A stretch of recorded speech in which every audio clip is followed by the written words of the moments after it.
우리가 예배를 통하여 하나님을 만나고 은혜를 받는데 예배의 자리에 있기까지 보이지 않는 손길들과 수고와 희생이 있습니다. 새벽 기도만 해도 그렇습니다. 새벽에 교회 문을 열어주시는 분, 차량을 운행해 주시는 분, 겨울에는 따뜻하게 여름에는 시원하게 냉난방을 해주시는 분, 마이크 시스템을 준비하고 시간이 되면 불을 켜고 또 시간이 되면 불을 끄고 또 목사는 예배를 인도하고 또 요즘은 자동 반주기를 구입했는데 얼마나 헷갈리는지 몰라요. 그리고 끝나면 또 기도회 음악도 틀어줘야 되고 마치면 문단속을 하고 나오는 분들까지 얼마나 많은 수고가 있는지 몰라요. 이렇게 준비하지 않으면 틈이 생겨서 새벽 기도회가 되지 않습니다. 모든 예배가 그렇고 교회 모든 이루어지는 일들이 그냥 이루어지는 게 아니에요. 여러분 백조가 아름답게 우아하게 막 끄는 것을 보면 참 대단하다 그러지만은 여러분 물 밑에 보이지 않는 부분을 보면 참 발버둥을 쳐요. 발버둥을 치면서 이렇게 움직이면서 보이지 않는 그 부분들이 통하여 나타나는 부분들이 이렇게 일어나는 거예요.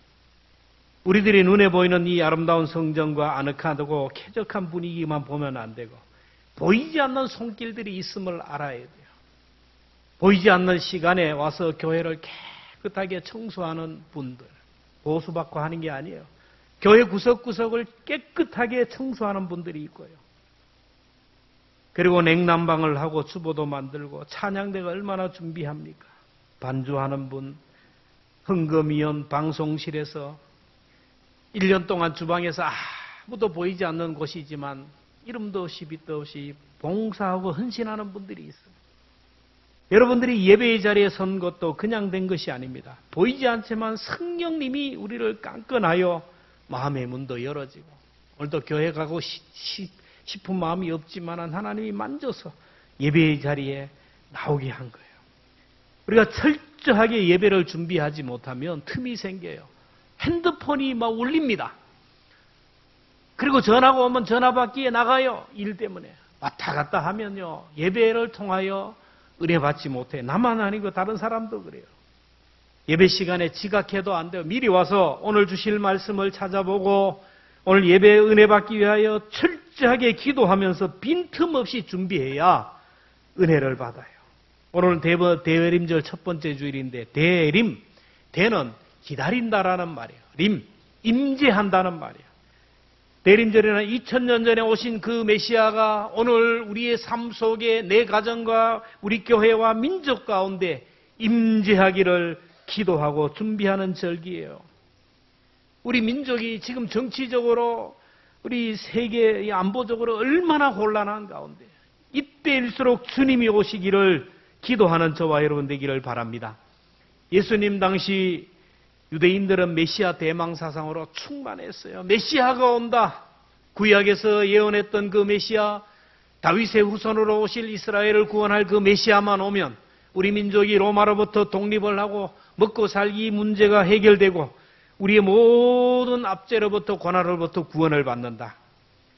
그래서 제사장과 바리새인들 서기관들이 다 메시아를 구하고 메시아를 원했어요. 처녀들은 메시아가 처녀의 몸을 통하여 잉태한다는 소리를 듣고 결혼도 하지 않고 노처녀로 늙어 죽은 사람이 굉장히 많대요. 마리아도 결혼하지 않고 그래 메시아를 맞았잖아요. 그렇게 준비하고 예비했지만 그들은 준비하는 것이 없어요. 마음만 있었어요. 메시아를 만날 준비를 하지 못하고 메시아가 오시는 대로를 준비하지 못해서 오신 메시아를 알아보지 못하고 그 메시아를 십자가에 죽였어요. 요한복음 1장 11절에 자기 땅에 오매 자기 백성이 영접하지 아니하였으나 오늘도 마찬가지입니다. 사람들이 주님이 오시기를 기다립니다. 하나님만 만나면 내 인생이 변화되고 하나님만 만나면 내 인생의 문제가 해결되고 우리 가정과 우리 교회의 문제가 해결될 것이다. 그러면서도 주님 만날 준비를 하지 못해요. 여러분 농부는 때가 되면 밭을 기갈하고 파종하고 다 하고 논에 모도 심고 합니다. 그러면서 날씨는 가물어도 농부가 하는 일은 뭡니까? 수로를 잘 만들어서 물이 다른 곳으로 새지 않도록 수로를 만들어요. 논과 밭 구석구석에 물이 들어가도록 찌꺼기도 제거하고 논두렁도 보수하면서 준비하는 거예요.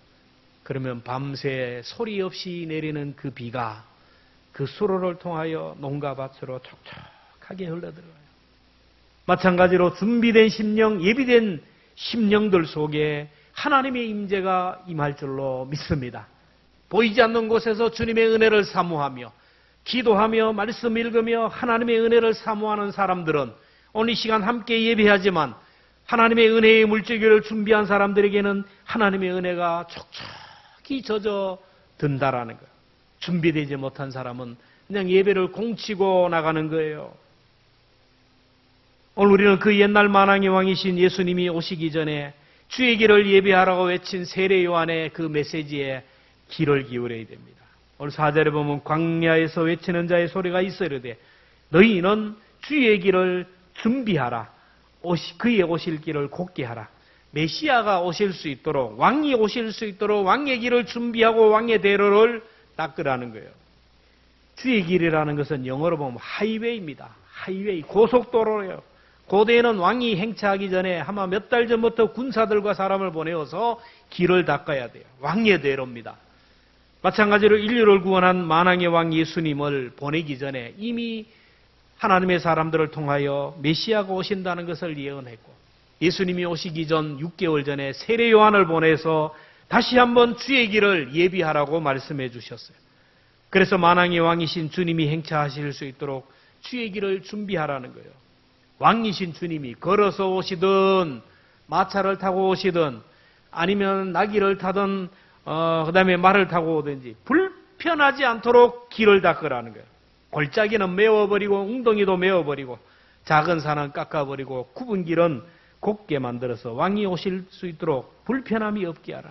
지금도 대통령이 행차하면요 모든 신호등이 터져요. 막히지 않게 가고요. 다른 차들이 끼어들지 못하게 하네요. 그러면 어떻게 주의 길을 예비하며 하나님의 대로를 평탄케 할 수 있습니까? 오늘 5절에 보면 모든 골짜기가 메워지고 오늘 이 시간은 골짜기를 메우는 것에 대하여 말씀합니다. 골짜기는요 협곡입니다. 계곡입니다. 어두운 곳이 거기는 도둑놈들이 기다리고 있어요. 강도들이 기다리고 있다가 진을 치고 있다가 강도짓을 하는 거예요. 왕은 그 골짜기로 다니지 않아요. 언제나 골짜기는 위험하기 때문에 성경은 골짜기를 메우라, 채우라고 했어요. 그러면 더 구체적으로 우리들이 메워야 할 골짜기가 뭘까요? 이 시간을 통하여 이 한 주간 여러분 우리에게 있는 이 골짜기를 꼭 극복하고 해결할 수 있기를 주의 이름으로 축원합니다. 오늘 우리가 메워야 할 골짜기는 죄악의 골짜기예요. 하나님은 전능하신 분입니다. 무소부재 어디에든지 존재하는 분이지만 죄가 있는 곳, 어둠이 있는 곳에는 주님이 임재할 수 없어요. 죄가 있는 곳에는요 주님이 함께하지 못하고요. 우리가 죄 가운데 빠져 있고 죄의 습성에 젖어 있으면 아무리 금식하고 부르짖어 기도해도 하나님이 어떻게 할 수 없어요. 이사야 59장 1절 2절 함께 봅니다. 시작. 여호와의 손이 짧아 구원하지 못하심도 아니요 귀가 둔하여 듣지 못하심도 아니라 오직 너희 죄악이 너희와 너희 하나님 사이를 갈라놓았고 너희 죄가 그의 얼굴을 가리워서 너희에게서 듣지 않으시게 함이라. 하나님이 우리를 너무너무 사랑하지만 우리에게 복을 주고 싶어 하지만은 우리가 죄의 자리에 있으면요 악한 자리에 있으면요 하나님도 어떻게 할 수가 없어요. 하나님이 우리에게 복을 막 주시고 싶어도요 부부관계가 막 문제가 생겨가지고 서로 미워하고 시기하고 질투하고 막 싸우고 있고요.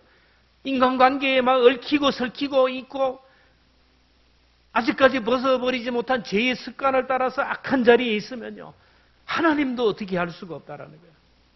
이스라엘 백성들이 메시아 대망사상으로 가득했지만 그렇게도 메시아를 기다리고 기다렸지만은 그렇게도 율법을 암송하고 금식하고 기도했지만 메시아가 왔을 때 발견하지 못하고 메시아를 죽인 이유가 뭐예요? 죄악의 골짜기예요. 예수님이 오실 당시 그 당시의 지도자들을 오늘 본문은 열거하는데 1절 2절에 보면 디베레 황제가 통치한 지 15해 곧 본디오 빌라도가 유대의 총독으로 헤롯이 갈릴리의 분봉왕으로 그 동생 빌립이 이도레와 쭉 얘기하면서 안나스와 가야바가 대제사장으로 있을 때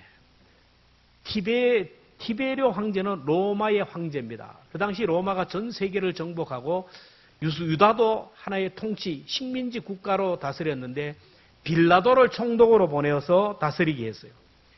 빌라도는 그 누구보다도 예수님을 가까이서 만나고 예수님과 대화를 하고 가까이 했어요. 그러면 얼마든지 예수님을 만나고 영접하고 제사함받고 구원받아서 하나님의 자녀가 되는데 빌라도는 그 앞에 있는 예수님을 몰라보고 예수님을 십자가에 내어줘 죽게 만들어요. 왜 그랬습니까? 빌라도 속에 있는 탐욕, 탐심 때문에 그래요. 빌라도는 예수님이 죄가 없는 걸 알아요.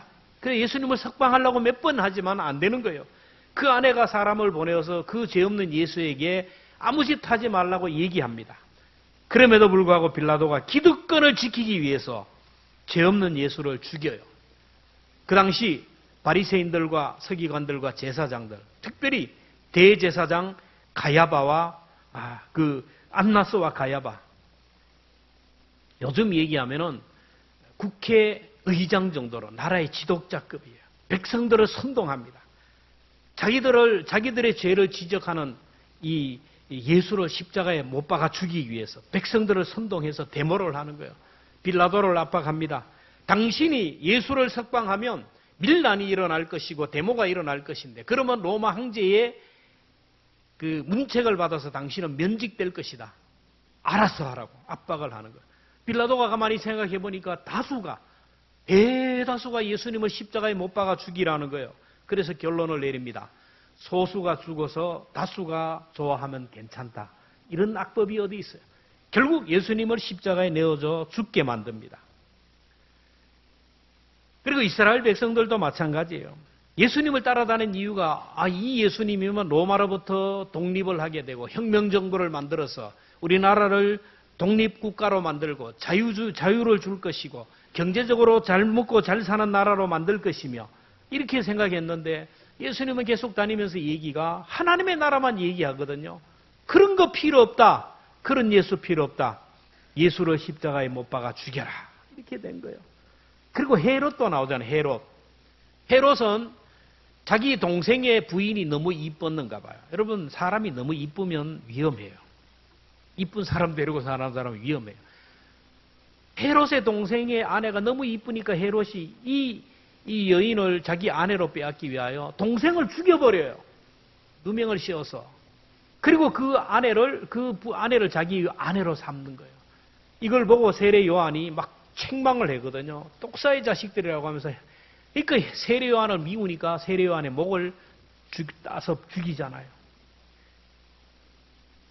대제사장 안나스와 가야바, 예수님을 죽이는 중심에 있었던 사람인데 사위와 장인 관계예요. 대제사장직을 사위에게 물려주고 온갖 악한 일을 했던 사람들이에요. 예수님 주변에 있던 사람들은 다 이 탐심 때문에 내 속에 있는 욕심 때문에 메시아를 죽였어요. 여러분 죄악의 골짜기는요 사탄이 역사합니다. 그곳에는 미움이 있고 시기가 있고 갈등이 있고 공동체를 죽이고 파괴하는 거예요. 어둠은 사탄의 공간이고 사탄이 역사하는 곳이에요. 도둑이 활동하는 시간도 밤이에요. 강도가 활동하는 시간도 밤이에요. 환자들이 통증을 가장 느끼는 것도 밤입니다. 전쟁도 밤에 일어나요. 새벽은 하나님의 문화지만 밤문화는 어둠의 문화예요. 여러분 밤문화가 얼마나 화려한지 아십니까? 이 옥동에 가보세요. 여러분 이쪽에 사는 분들은 옥동에 한번 가면 완전히 별천지입니다. 별천지. 불타는 금요일이네. 여러분 그건 아무것도 아니에요. 서울의 강남거리의 밤문화를 가면요. 대한민국의 미녀들은 전부 다 거기 가가지고 이쁜 옷 입고 사람들을 유혹하는 거예요. 얼마나 화려한지 몰라요. 거기에 많은 사람들이 빠져서 죄를 지어요. 어둠의 골짜기예요. 예루살렘을 떠나 여리고로 내려가던 사람이 골짜기에서 강도를 만나요. 빛 대신 하나님 앞에 예배하고 빛 대신 하나님의 말씀을 묵상하는 그 자리를 벗어나서 여리고로 내려가는 순간 만나는 것은 강도밖에 없어요. 마음속에 깊은 계곡과 골짜기 있는 사람들은 보면요. 입술이 거칠어요. 항상 부정적입니다. 까칠합니다. 폐쇄적입니다. 사납습니다. 여러분 그런 사람들은 복이 임할 수가 없어요. 여러분 이 이상한 책을 보는 사람은 끊어버려야 돼요. 이 이상한 음란 문화에 빠져가지고 중독된 사람도 끊어야 돼요. 죄의 자리에 들어가는 거예요. 골짜기로 들어가는 거예요. 우리가 살다 보면 가끔 마음이 답답하고 허전하고 공허할 때가 있어요. 갑자기 기분이 나빠지고 이상하게 돼요. 누군가가 막 미워져요. 꼴도 보기 싫을 때가 있고 모든 것이 귀찮아지고 포기하고 싶을 때가 있어요. 갑자기 막 죽고 싶은 마음도 생겨요. 여러분 지금 인생의 깊은 골짜기로 들어가고 있기 때문에 이럴 때에서는 내 정신, 사람들이 얘기하죠. 이럴 때 내가 왜 이러지? 내 정신이 아니다. 여러분 내 정신이 아니에요. 내 정신 가지고는 사람을 미워할 수 없어요. 내 정신 가지고는 사람을 상처를 줄 수가 없어요. 내 정신이 아니에요. 사탄이 틈을 탄 거예요. 이걸 기억해야 돼요. 서서 줄을 서서 기다리는데 누군가 세워치게 난리가 나죠. 운전을 하는데 누가 끼어들어요. 난리가 납니다. 부당한 비난을 들을 때 난리가 나요. 나는 열심히 하는데 다른 사람은 빈둥빈둥 노는 걸 보면 막 속이 뒤집어져요. 다 뭐냐 하면은 마음의 빈틈 이것이 있었기 때문에 여러분 이 빈틈 골짜기를 채워야 돼요. 다른 것으로는 채울 수가 없어요. 사람들이 마음이 답답하고 허전하고 마음이 아프면요 이걸 채우기 위해서 막 술집에 가서 술을 부어요. 술을 먹고 노래방에 가서 노래하고 사람 만나서 막 한풀이를 하지만 채워지지 않아요. 여러분의 사람의 마음의 골짜기는요 돈으로 채울 수가 없어요. 솔로몬이 다 천하를 넣어도 헛되고 못 돼요. 여러분 우리 속을 채우는 방법은 천하보다 크신 주님이 오시면 채워질 줄로 믿습니다. 하나님의 말씀을 읽어보세요. 하나님의 말씀을 들어보세요. 빛 대신 말씀을 대하다 보면 나도 모르게 내 속에 평화가 강 같은 평화, 바다 같은 사랑, 샘솟는 기쁨이 넘쳐나요. 빛을 채우는 순간 주님이 내 속에 임한 거예요. 여러분 마음이 답답하고 근심 걱정에 사로잡힌다는 것은 골짜기로 내려가고 있다는 증거예요. 그럴 때일수록 주의 이름을 부르며 찬송하고 기도하세요. 마음이 상하고 상처를 받을 때는요 막 교회도 가기 싫어요. 막 사명도 다 던져버리고 싶어요. 왜 그래? 이미 빈틈이 생겼어요. 마음의 골짜기가 생겨서 그래요. 어둠이 깃들었기 때문에 그래요. 내 생각이 아니에요. 이럴 때일수록 내 마음에 빈틈이 생기지 않도록 내 마음을 지켜요. 조금만 눈을 돌리면요 얼마나 빛이 화려한 빛이 많아요. 왜 태양을 등지고서 어둠만 바라봐요. 교회 어두운 부분만 바라보고 그 사람의 어두운 부분만 바라보면서 막 답답하다 그래. 우리 좀 더 눈만 돌리면요 얼마나 믿음 좋고 선하고 착한 사람 얼마나 많은지 몰라요. 신앙생활은 다른 것이 아니라 마음 전쟁이고 생각 전쟁이야. 내 마음을 지키느냐 못 지키느냐, 내 생각을 지키느냐 못 지키느냐. 내 마음을 지키지 못해서 틈이 생기면요 골짜기가 되고 어둠이 찾아와요. 그래서 잠언 4장 23절에 무릇 지킬 만한 것보다 더욱 내 마음을 지켜라. 생명의 근원이 이에서 나면. 마음을 지키기 위해서 마음 전쟁에 이기기 위해서는 24시간 주님의 이름을 불러요. 얼마나 내 마음이 힘들고 상처가 되고 아팠으면 24시간 주를 부른 거예요. 아차 하는 순간에요 사탄이 내게 들어오면요 마음이 도둑맞게 되고요 믿음도 도둑맞게 되고 기쁨도 도둑맞아요. 그래서 하나님께 자꾸 섭섭한 마음이 들고 하나님께 불평해요. 하나님은 나를 사랑하지 않는다. 목사님도 나를 사랑하지 않는다. 그 누가 나를 알아주랴. 하나님은 내 기도 들어주더라. 교회 가봐야 별거 없더라. 예배 들어봐야 별거 없더라. 그러면서 자꾸 교회로부터 예배의 자리에 멀어지는 거예요. 여러분 하나님과 나 사이에 틈이 벌어진 거예요. 예수님의 제자들이 갑자기 풍랑을 만납니다. 우리가 살다 보면 풍랑은 갑자기 만나는 거예요. 예고 없이 만나요. 그래서 자기들이 살기 위해서 막 배에 물건도 던지고 배 전문가들이 막 살아남기 발버둥 쳐도 안 돼. 마지막에 안 되니까 예수님이 주무시거든요. 예수님을 막 깨우는 거예요. 지금 때가 어느 때인데 주무시냐고 잠이 오냐고 막 우리가 다 죽게 되었는데 막 예수님이 일어나서 뭐라 그랬습니까? 아이고 진짜 깨우지야. 이렇게 죽을 때가 됐나? 큰일 났다 큰일 났다. 어떻게 하면 좋냐? 배 전문가 베드로 좀 불러라. 이렇게 했습니까? 어찌하여 두려워하느냐? 믿음이 적은 자들아. 여러분, 우리가 내 몸이 아프다고 병원에서 의사가 나이로 우리 가정에 문제가 생기면 바로 사람들이 아이고 그러면 주님이 그래 그런 줄 아세요? 어찌하여 두려워하느냐? 믿음이 적은 자라고 책망하는 걸 알아야 돼. 너희들은 아직도 나를 모르느냐? 내가 누구냐? 나는 하나님의 아들이 아니냐? 죽은 자도 살리고 안전병기도 일으키고 불가능한 것을 가능케 한, 그동안 나를 따라다니면서 나를 그렇게도 보고 보았는데 아직도 내가 누구인지 모르고 내 능력을 모르느냐? 어찌하여 두려워하느냐? 믿음이 없는 자들아. 여러분, 불평과 원망이 나오면 이 음성을 꼭 듣기를 바랍니다. 우리가 믿는 하나님, 우리가 예배하는 하나님, 그 하나님은 여러분 그런 째째한 하나님이 아니에요. 천지를 창조하신 하나님이에요. 죽은 자도 살리시는 하나님, 불가능을 가능케 하시는 하나님, 우리의 미래를 책임지는 그 하나님이에요. 그 하나님 앞에 여러분 평안을 누리기를 주의 이름으로 축원합니다. 하나님 앞에 자꾸 섭섭한 감정이 생기면요, 영적인 골짜기로 내려가고 있다는 증거예요. 하나님의 능력을 믿지 못해서 영적인 골짜기를 만나요. 그래서 우리는 어둠의 골짜기로 내려가지 않기 위해서는 앉는 자리가 좋아야 돼요. 복 있는 자리에 앉아야 돼요. 빛의 자리에 앉아야 됩니다. 시편 1편 2절에 복 있는 사람은 악인의 꾀를 따르지 않고 죄인의 길에 서지 아니하고 오만한 자의 자리에 앉지 아니하고 오직 여호와의 율법을 즐거워하며 그 율법을 주야로 묵상하는도다. 말씀을 읽고 묵상하는 자리에 빛 대신 주님이 우리 가운데 오시기를 사모하는 자리에 있으면요, 골짜기가 생길 수가 없어요. 생길 수가 없어요. 두 번째, 우리들이 메워야 할 골짜기는 인간관계의 골짜기예요. 우리 하나님과의 관계가 잘 되어도 인간관계가 실패하면요, 문제가 생겨요. 부부 싸움을 하고 교회에 오면 은혜가 됩니까? 사람들과 막 관계가 이렇게 매이고 얽히고 매여서 하나님 앞에 나와 예배하면 마음에 기쁨이 있습니까? 은혜가 안 돼요. 땅에서 매면 하늘에서도 매이기 때문이에요. 사람이 살다 보면요, 이런저런 문제로 인간관계에 틈이 생기고 간격이 생겨요. 인간관계에 갈등이 생기는 문제가 뭐예요? 차이의 문제, 차이. 생각의 차이, 가치관의 차이, 방법의 차이. 왜 전쟁이 일어나요? 왜 살인이 일어나요? 왜 폭력이 일어나고 왜 분쟁이 일어나요? 왜 이혼을 합니까? 왜 여야가 지금 싸움박질을 하고 2년간의 갈등이 왜 일어납니까? 관점의 차이예요. 생각의 차이예요. 교회마다 성도들이 마음의 상처를 인하여 은혜를 받지 못하고 관계가 틀어져서 교회 가기 싫대요. 사명도 던져버리고 막 영적 침체에 빠져요. 가치관의 차이, 방법의 차이예요. 여러분, 어느 시대나 다 문제가 있고 갈등이 있어요. 중국 사람들은 고부간의 갈등이 심했어요. 우리나라만 아니고 중국에도 그래요.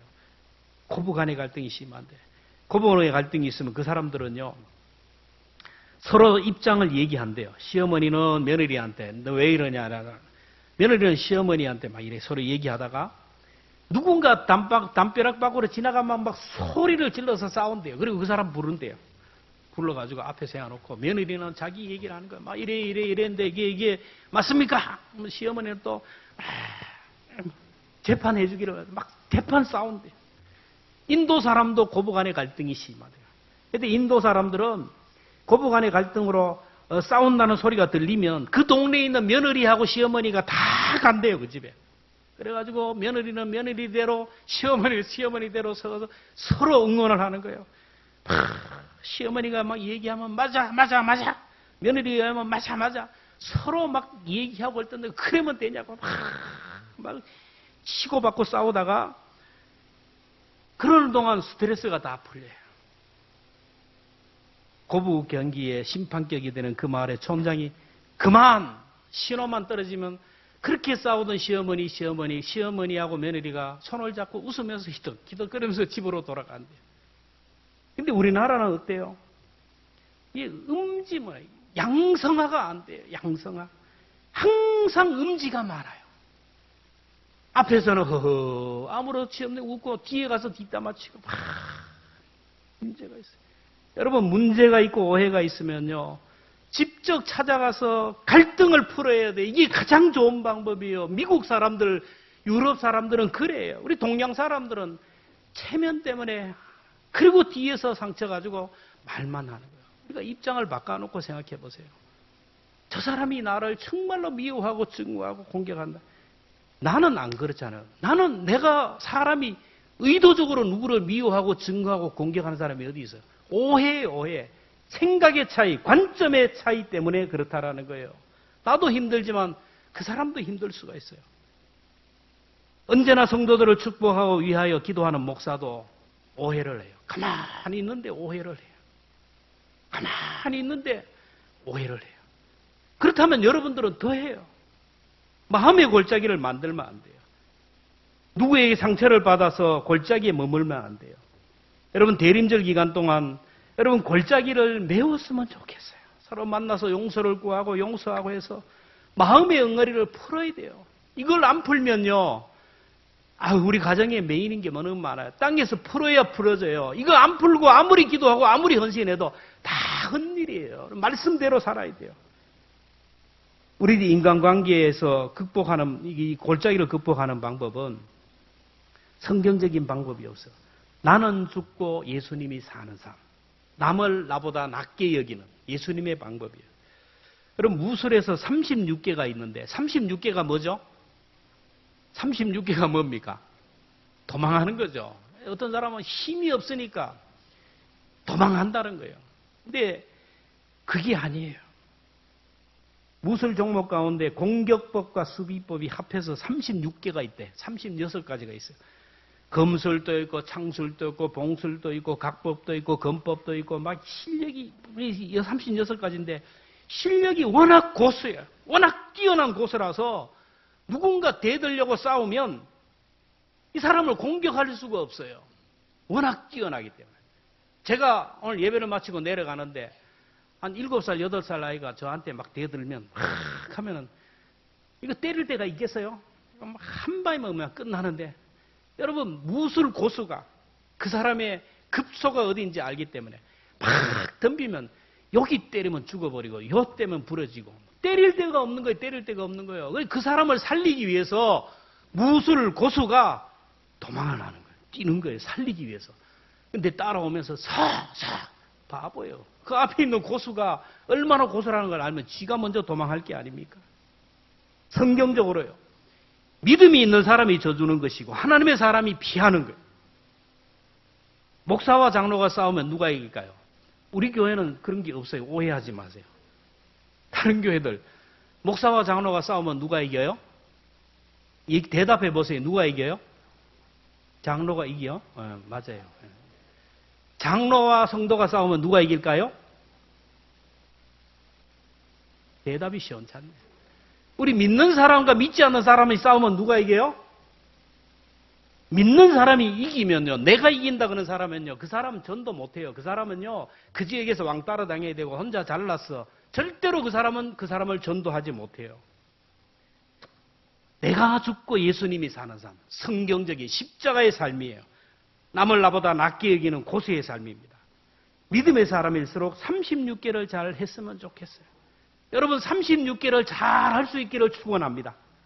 인간관계의 골짜기를 극복하는 것은요, 다르다는 생각을 해요. 다르다. 틀리다고 하면 안 돼. 내 생각과 내 가치관과 다르다. 이래 해야지. 틀리다 그러는 순간 골짜기가 생기는 거예요. 요즘 세대 차이가 나요. 세대. 세대는 에이지. 세대 차이가 나요, 안 나요? 쌍둥이도 세대 차이 난다 그러잖아요. 옛날에는 개 좋아하세요. 그러면 뭔 말로 알아들어요? 보신탕 좋아하세요. 보신탕 대접하는 줄 알아요. 요즘은 개 좋아하세요. 그럼 뭐죠? 반려견 좋아하세요. 라는 뜻이에요. 옛날에는 우리 집 막둥이입니다. 그러면 아이고 느지막이 또 아들 하나 줬네요. 그러지만 요즘은 막둥이입니다. 그러면 아이고 축하합니다. 보여주세요. 그러면 핸드폰 보여주면 뭐가 나와요? 개가 나옵니다. 이런 시대예요. 세대 차이를 극복하지 못하면 꼰대 소리를 들어요. 우리 교회 세대 차이 지금 30대부터 80대까지 세대 10년이면 강산이 변한다 그러잖아요. 요즘 세대들은요, 우리가 이해가 안 돼요. 이해가 안 되지만 넘어가요. 그러려니 하고 넘어가요. 왜? 밥을 차려놓으면요, 우리 세대는 딱 서서 어른이 먼저 식사 이거 들고 나서 듣는데 요즘은요, 갖다 놓으면 자동이에요, 자동. 버르제이 없다 그러면 그 사람은 뭐예요? 꼰대다. 대부분 소리 들어요. 선물을 해도요, 우리는 그냥 가격표 다 떼고 하지, 어떤 사람은 그냥 가격 붙인 대로. 우리는 막 헌금이 오고 가면서 하는데, 이 헌금을 돈 안 보이게 해요. 봉투에 넣어가지고, 남만 안 보는데, 그냥 해가지고, 요즘은 그냥 이렇게 하는 거예요. 이게 뭐냐면 세대가 달라요. 여러분, 세대가 차이 나는데, 이 세대를 가지고 버르제이 없다고, 싸가지가 없다 그러면, 그 아이들은 그 사람을 향하여 뭐라 그래요? 꼰대라 그래요, 꼰대. 이 시대에 지금 꼰대하고 싸가지하고만 있어요. 여러분, 꼰대가 없기를 바라고 싸가지가 없기를 축원합니다. 대답도 안 해요. 나는 꼰대가 아니라 그런 거죠. 아니라 그러면서 뒤로 꼰대시. 여당과 야당 지금 얼마나 싸우냐. 나라가 반통이 났어요. 지도자 복이 없어도 이렇게 지질이 없는 나라는 없어요.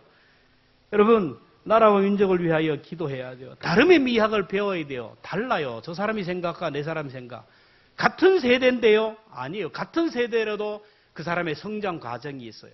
그래서 열등감이 있을 수도 있고 그 사람이 추구하는 게 달라요. 나하고 다르다 하면 끝나는 거예요.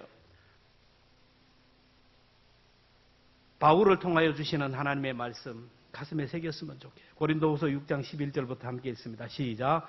고린도인들이여 너희를 향하여 우리의 입이 열리고 우리의 마음이 넓어졌으니 좁아진 것이야. 오직 너희 심령에서 좁아진 것이니라. 내가 자네에게든 말하든 하노니 보답하는 것으로 너희도 마음을 넓히라. 마음을 넓히기를 축원합니다. 대림절 첫 번째 주일 촛불 하나가 켜졌습니다. 이번 한 주간 오늘 저와 여러분들이 골짜기의 문제를 해결하는 시간 되기를 바랍니다. 철저하게 하나님 앞에 회개하고 아직까지 벗어나지 못했던 죄의 길이 있다면, 게으름과 나태의 자리에 있다면 돌아서서 말씀의 자리에 올라가시고, 이번 한 주간 누구에게 상처를 주었다면 여러분 찾아가서 용서를 구하고 또 이렇게 용서를 해서 그 사람 마음을 풀어줘야 돼요. 그 사람 마음에 사랑이 깃들게 하고요. 그 마음에 골짜기가 다 메우게 해요. 그래야 그 사람 속에 성령님하고 관계의 문이 열리게 돼요. 또 누군가의 상처를 받았다면 여러분 누가요 나를 위로하고 할 수 있어요? 예수님만이 해결해요. 예수님이 나를 위하여 나 같은 죄인을 위하여 죽으셨는데 생명의 빛을 줬는데 용서하지 못할 사람이 어디 있나? 용서를 선포해 보세요. 용서를 선언하고 떨쳐버리세요. 그러면 내 마음에 하나님 기쁨이 넘쳐날 것입니다. 오늘 주일날 예배하는 이 시간에 주님은 또 이 가운데 임재하지만 만나는 사람이 있고 못 만나는 사람이 있어요. 주님이 언제 오실지 우리는 아무도 몰라요. 2000년 오신 주님이 다시 우리 가운데 오실 때 언제 주님이 오실지 우리는 아는 길이 없어요. 등 밝히고 깨어 있어야 돼요. 오늘 주님이 오신다면, 오늘 밤에 오신다면, 언제 오신다면 그 주님을 내 마음에 모실 수 있도록 주의 길을 예비하는 죄의 자리에서 벗어나고 죄의 골짜기를 메우고 관계의 골짜기, 마음의 골짜기를 다 사랑으로 메움으로 인하여 오신 주님을 영접하는 우리가 되었으면 좋겠어요.